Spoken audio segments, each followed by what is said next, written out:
Most of you know Howard Freeman from Wyoming. We have him with us again this year. He's your and my favorite law expounder, and he always has something interesting. Today he's going to talk to us on the subject of how sheep should live in wolf country. So, Howard?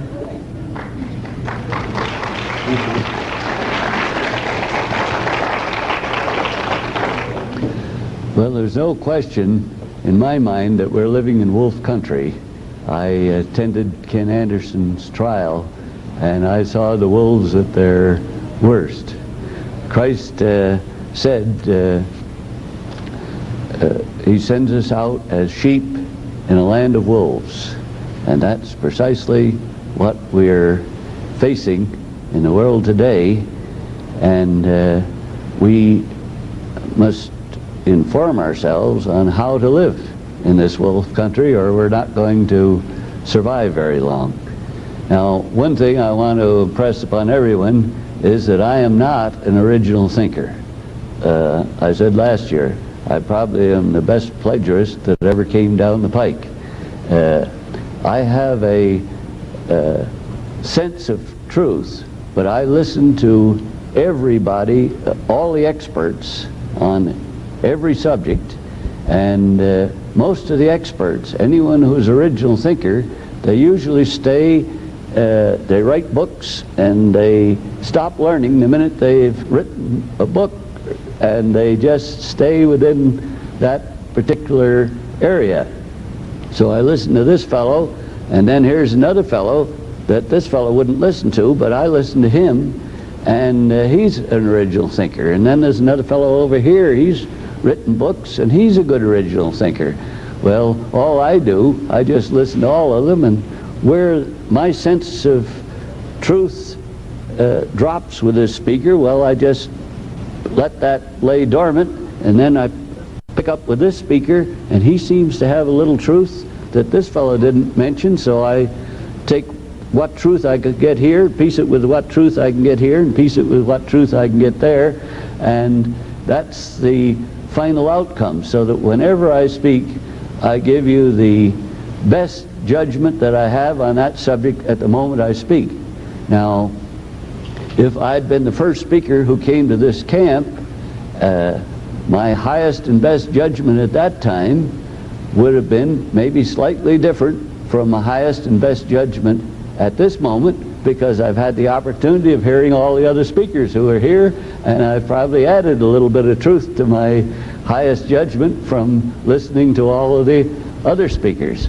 And so I constantly change, and that's why I can't write any book on the subject, because if I wrote a book, I'm tied then to what I said. And then 2 years later I come up and I say something, and they say, well, I just bought your book, and on page 211 you said this, and now you're saying something different. And how do you do that? You're contradicting your own word. Well, that's what I don't like to do. So I don't write any books, and then I can, each day, I just listened to Pastor Jones, and I added some more truth that I didn't have before I heard him. So that is the way I like to be. I like to be able to keep growing in this stuff and never be tied down to what I said last year or anything else. But last year in my talk, I entitled it the same thing, How Sheep Should Live in Wolf Country. That title, by the way, fits very well in with the theme of this camp, that we should move out of Babylon, because that's exactly what the sheep have got to do. If they're going to survive a wolf country, we got to get out of Babylon. And so I will show you what aspects of Babylon exist among the wolves today, and how we can recognize it and how we can get out from it. Now, last year I defined several words that are pretty much among our groups used interchangeably, and these words are not interchangeable words, but we just use them interchangeably without knowing what we're doing. Well, I listed several of them last year. I can't go into all of them, but I will just pick the one of the most basic words of all, legal versus lawful. Now, if somebody says you did something illegal there, well, immediately you presume that you did something unlawful. And it's very important to know the difference between those two words, because the Supreme Court has declared that every legalism will be presumed lawful unless timely and specifically challenged for its lawfulness. So we know from that there's something different between the word legal and the word lawful. And the one thing that I explained last year is that everything is legal, even to the point that I might come up to a man and have a gun in my hand and say, "Give me your wallet." And if he hands me his wallet and he has a smile on his face and I have a smile on my face, I put his wallet in my pocket and I walk this way and he walks that way, a policeman standing there couldn't do a thing, because he didn't challenge my legalism for its lawfulness. All he needed to do was to turn to the policeman and say, "Did you see what that man did? He just took my wallet at the point of a gun." Then the policeman is empowered to come over and grab me by the collar and bring me into court, and we discover, yes, that there's a law against taking a man's wallet at the point of a gun, and so what I did was unlawful. Therefore, it becomes illegal. But if he doesn't challenge me, what I did is legal, and the courts or the government, in this case the policeman, will presume it was lawful. And so we have that thing to contend with. And here is something that the Supreme Court said in Ashwander versus Tennessee Valley Authority, 279 U.S. 288. Now here, as I had mentioned, anything that the government does. Now, one of the things I like to clear up is I don't like to call it the government. I like to call it hirelings of government. Our government is the Constitution, and all the hirelings of government, from the President and the Supreme Court Justice down to the dog catcher, are sworn to uphold that Constitution. So that is our government. And these hirelings of government in Congress and one thing and another do many things, and they're constantly promoting legalisms. And anything that Congress does is a legal act. So the lawyers are probably our greatest enemy. The greatest enemy of freedom this country has ever known is our legal profession. And so they work around our law and make interpretations of it. And here is what our supreme lawyers on the Supreme Court have said. Now, this is a thing by which they hope to entrap us. This was in that case that Ashwander versus Tennessee Valley Authority.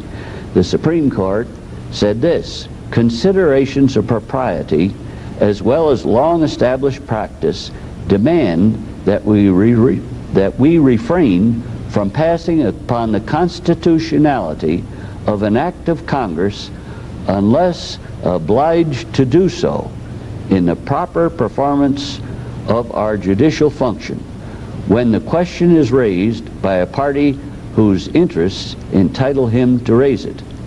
Now, in that same case, they went on. They said the court will not pass upon a constitutional question, although properly presented by the record, if the case may be disposed of, upon which the case may be disposed of. This rule has found most varied application. Thus, if a case can be decided on either of two grounds, one involving a constitutional question, the other a question of statutory construction or general law, the court will decide only on the latter.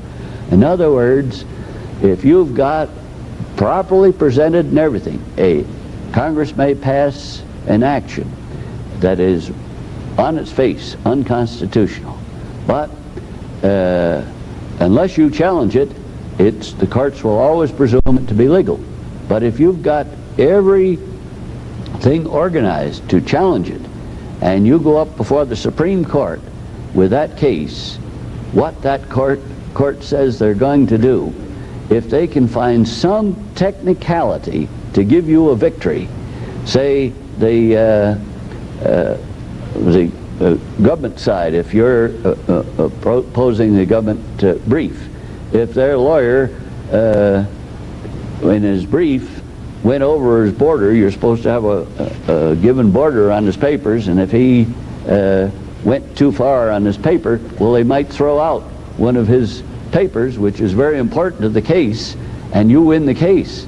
But you see, no other citizen could use your victory because you won on a technicality that doesn't establish a precedent.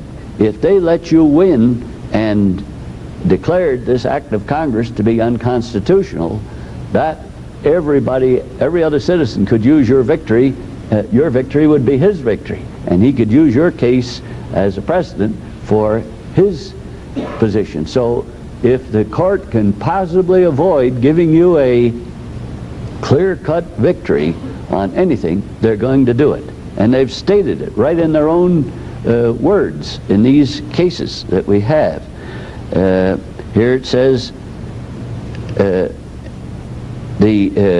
when the validity of an act of Congress is drawn in question, and even if a serious doubt of constitutionality is raised, it is a cardinal principle that this court will first ascertain whether a construction of the statute is fairly possible by which the question may be avoided. And you see, these are the lawyers who are now our judges. They're hirelings of government who are using their little technicalities of law to defeat us. These are the wolves that we sheep have to fight, because they are passing all of these things against us, and we don't know. We see that something is wrong, and we try to look for some case where the Supreme Court has decided this issue, but we can never find these very often, these cases. And the reason is that the court doesn't want to rule on them. Most of the time that we find a case that is to our advantage, it's a case of some real criminal, some real bad character, and the government, our hirelings of government, bend over backwards then to give him constitutional rights. But if you come in and you're not a real bad character, if you murdered somebody or a rapist or a drug pusher or something, they'll fall over backwards to give you constitutional rights. But if you're a straight and upright citizen, they will do everything they can to deny your rights. Now, how do they do that? This is the thing that has puzzled us for so long. We would go into these courts and we'd have all our papers arranged and everything, and we'd find that the judge will, we know that he's sworn to uphold the Constitution of the United States, and he seems that he's violating every principle of the Constitution, and we say, how does he get away with it? Well, here is, I explained last year, the difference between law and equity. And this is, I think, would pay for me to redefine now. Law of the United States is the Constitution, and and enactments of Congress made pursuant thereto.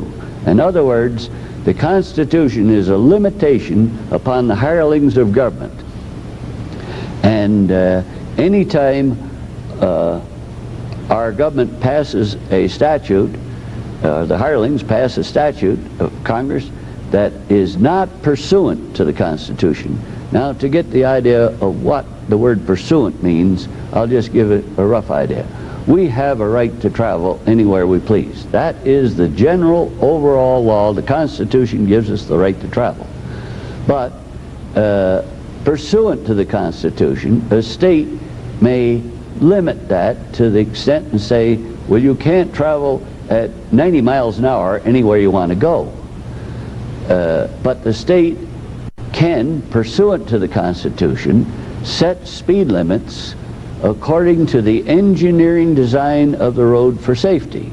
Now that will vary and every section of highway in the whole country has an engineering design for safety on that particular section of highway. For example, on a straightway, most of the modern highways are designed for a safe speed of 70. But on certain curves, it may be a safe speed of 50, and some of them even down to 15. You have there's an engineering design on every stretch of highway for what a safe speed would be to operate over that highway. Now, in Wyoming, we have a Constitution says there shall be no arbitrary lawmaking affecting the life, liberty, or property of any citizen of the state of Wyoming. That's Article 1, Section 7 of the Wyoming Constitution.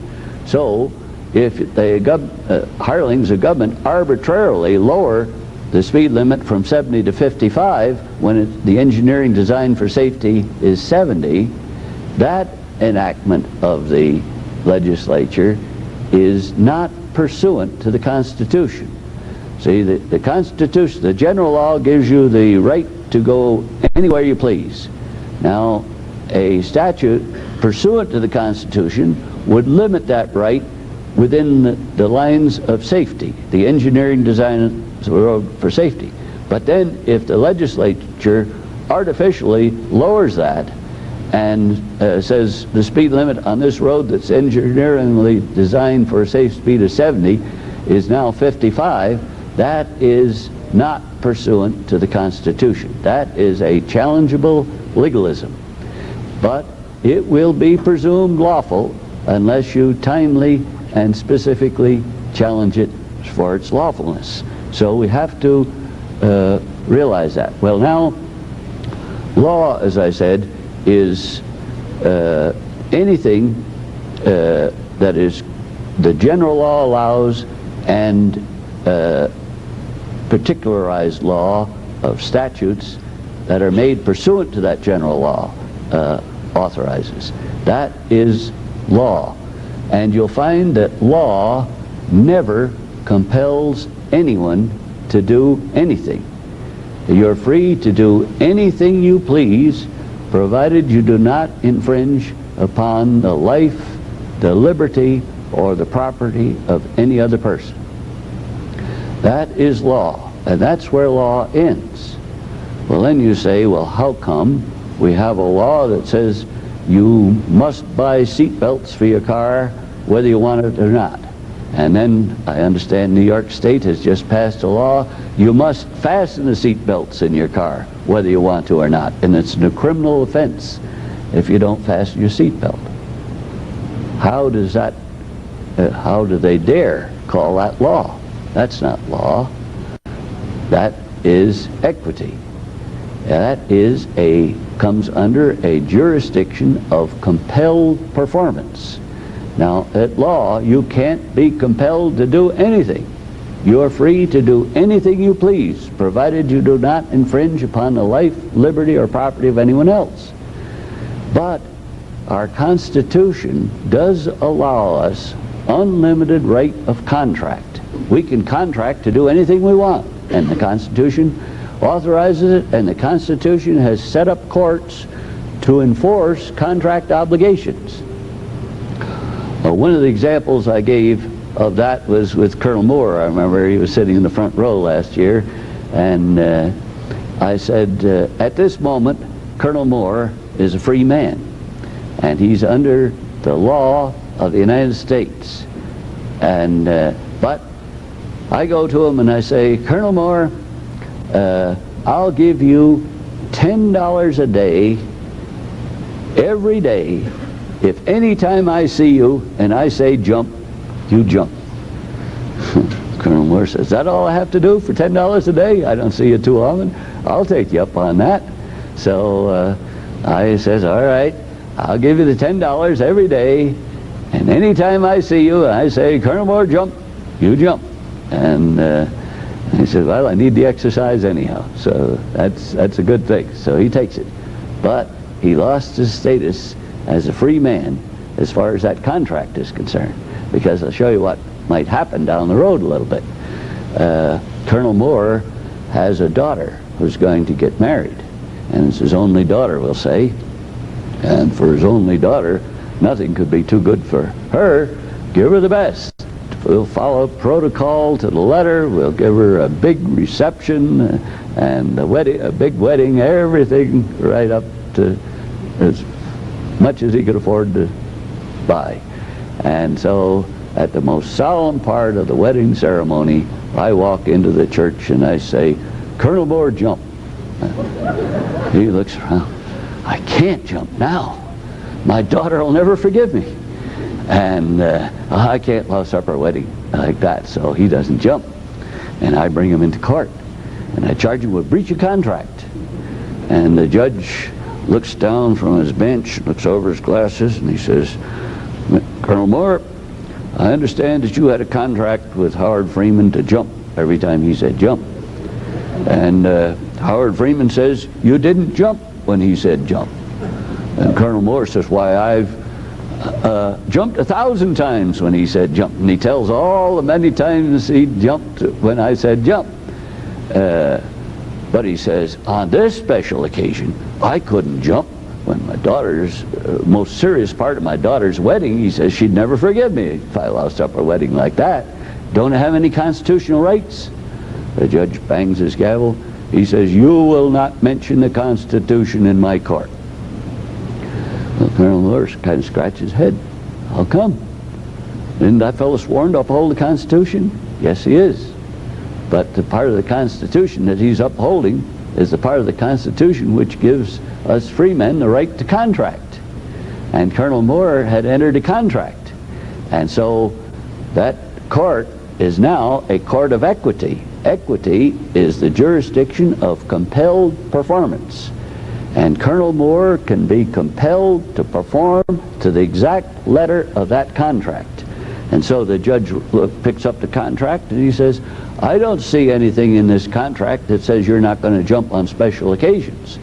The wording of this contract says every time Mr. Freeman says jump, you must jump. And the court has shown the facts of this case are that you didn't jump when he said jump. So I'm going to have to fine you $100, and I'm going to order you to obey the exact letter of that contract as long as that contract is in existence, and failure to do so will be contempt of this court, and I'll put you in jail.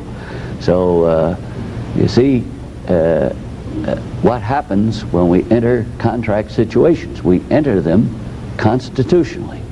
But what the lawyers have done is to sneak contract situations upon us, the contracts that we never thought were contracts at all. And we got into these situations that what they call law is contract obligations. And in just this past year, since I was here last year, I found out something that I didn't know when I spoke last year, and that is that our courts are not today courts with a common law jurisdiction. Any of our courts, all of our courts, are no longer common law courts. They're admiralty courts under international law.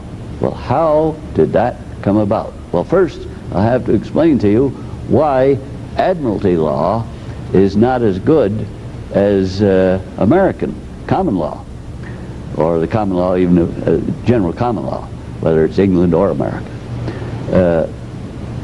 Admiralty is the law of the sea. When you sign on a ship to take passage on a ship, or if you're a crew on a ship, you agree that the captain is the boss of that ship, and what he says you will do. And there's a necessity for that, because in a time of emergency, if the ship is in terribly rough seas and it's starting to batter to pieces and one thing and another, some one person has to be in command. And if he says go up on top of that mast and do something, well, you better go up on the top of that mast and do what he tells you to do. And there's no room, no opportunity in an emergency situation at sea for a man to say, no, I won't go up on that mast, and I demand due process of law before you can convict me. Well, you see, by the time they had due process of law, the ship would be at the bottom of the ocean. So the captain has to, he's in command of that ship, and every seaman must obey his orders instantly or he's in trouble. And so admiralty is very severe. If you don't obey the letter of the law, that's all you have to. There's no due process, there's no jury trial, there's nothing in admiralty. You obey the letter of the law, and that's it. And at admiralty, the penalty for not obeying the captain was to be keel-hauled. And that is, they brought you up to the bow of the ship, and they tied your two hands with a rope, and they had that rope going over, say, this is the bow of the ship, this is the right corner. They would drop it over that side, and they would bring it on the rear of the ship, coming up on the left side. And so that rope from your hands went clean under the ship, and here was a bunch of seamen with that rope on the other side of the ship. And at a given signal, all they had to prove is you didn't obey the captain's orders. You got pushed overboard, and they dragged you against all the barnacles in the bottom of the ship and everything, and you came up on the other side. And if you could hold your breath that long and survive the scraping and all the rest of it that occurred, well, you were lucky, because most of them never made it. And that's admiralty. Now, we are under courts of admiralty in America today. Our judges are like gods.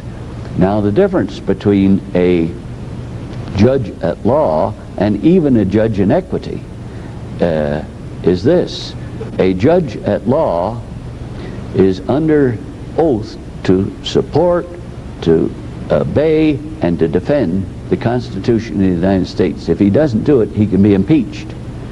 But a judge in equity or admiralty is a man-created God who determines good or evil, truth or falsehood, right or wrong, with full police powers to back up any judgment he makes, and judicial immunity against any proven error of judgment. So this is what we face in our courts today, that type of a judge. And they have gotten us under an admiralty jurisdiction. Now, how did they do it? Well, there are two ways that the legalese shows that we've gotten that way. One is that Roosevelt got us into debt. As soon as he took office, he began spending money wildly and borrowing money, and when he reached the point that we owed more money than the sale of all the property and everything in the country, the nation as a whole was bankrupt. Now, we all know, we in Identity at least know, that this money that we borrowed was created out of thin air. But we gave that authority, we didn't ourselves, but the hirelings of government, while we were asleep, gave that authority to the banks to issue the money. So the keep a watch there. I don't know coming. We gave them that authority to issue our money, and so anyway, they supposedly have loaned us more money than we can pay back.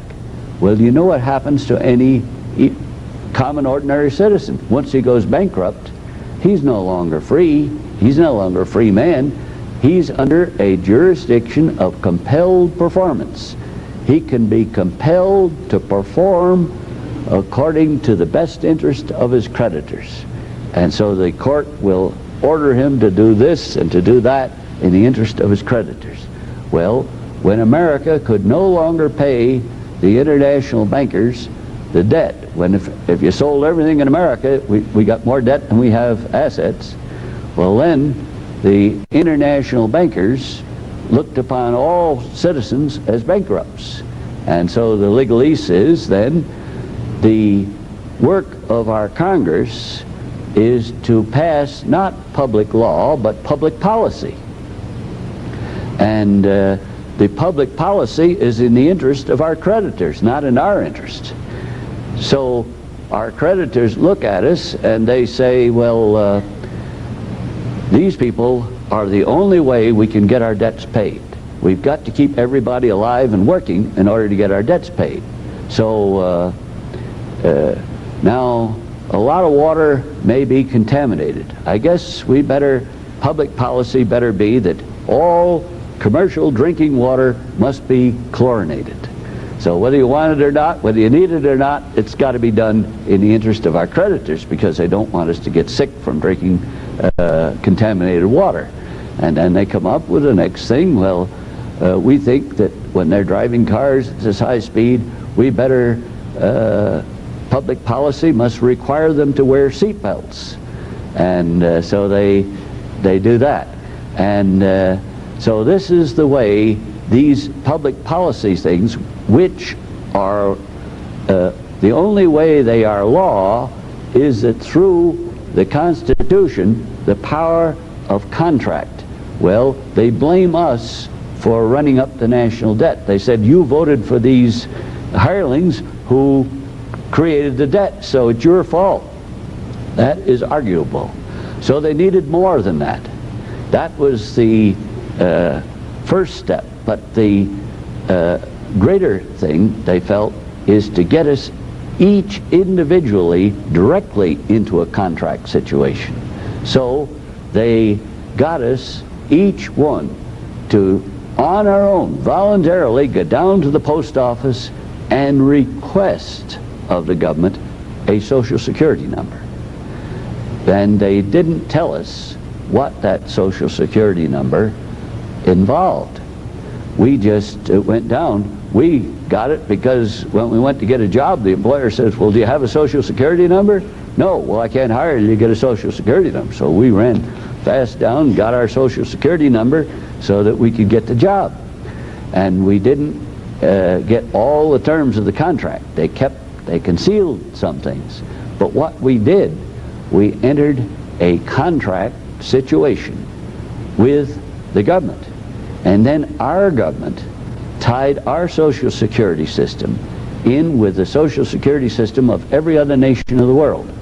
So it's really, our Social Security is a form of insurance. It insures us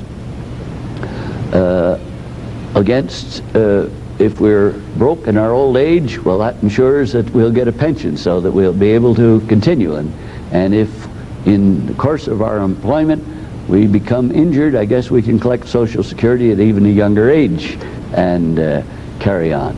Well, now you see what we did in accepting this Social Security insurance is we lacked our faith in our Creator to look after us, and we let the government look after us. And so we got a government guaranteed insurance policy, and it ties in internationally. And who is ultimately responsible to pay it but the international bankers? Since we're bankrupt, it's got to come out of their pockets, so to speak. So we entered a contract situation which puts us under an admiralty jurisdiction, because admiralty deals with international relations. Now, originally, it stopped at high tide mark, but in 1888, the lawyers enlarged it a little bit. It says all navigable waters.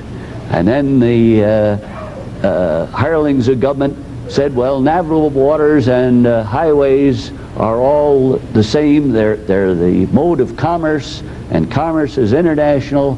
So they enlarged and enlarged and enlarged until today, even your local police courts are admiralty courts. Now, how would you know an admiralty court from a regular court? Well, a common law court. You wouldn't think that your local community were dealing in admiralty courts. Oh, gee, I wish I had more time, but I'll be speaking again Thursday on this, and I'll go into this and show you just how this has come down to the local level, and most people don't even realize what they're doing. You see, if they say, now they just picked me up. I'm picked up on driving the wrong way in a one-way street. When I was out of town, they changed the streets, and when I came back, what was formerly a two-way street became a one-way street, and I got a ticket. And the officer, who is in the executive branch of government, wrote me a ticket, and he told me the bail is $40, and he says if you don't pay it, you go into the county jail. How can an executive officer perform a judicial function and commit me to a county jail? You see, we know the separation of powers in the Constitution. Well, this is what I'll explain on Thursday. I'll get into more detail of how this is brought about. This afternoon, Frank Pina is here, and he is just as good on any of this stuff as I am. In fact, I think he's a little better. He's had more experience, actually, in the courts than I have. And so he will be speaking this afternoon. I will sit in, and maybe if he runs out of material, well, I'll come in with some, or maybe the two of us can work together. But we will be carrying on along this same vein, see, of what sheep need to know to live in wolf country. Because if we don't know these things, they're going to ride roughshod all over us. And it is very imperative that we have this knowledge in order to remain free. And I believe that God said, you shall know the truth, and the truth will set you free. But God didn't say, that fellow over there will know the truth, and his truth's going to set you free. Each of us must know the truth. And when we know it, we're going to be in a position to overthrow this system. But we've got to have certain basic knowledge and know how the legalese by which we've lost our freedom, and properly and timely challenge that legalese.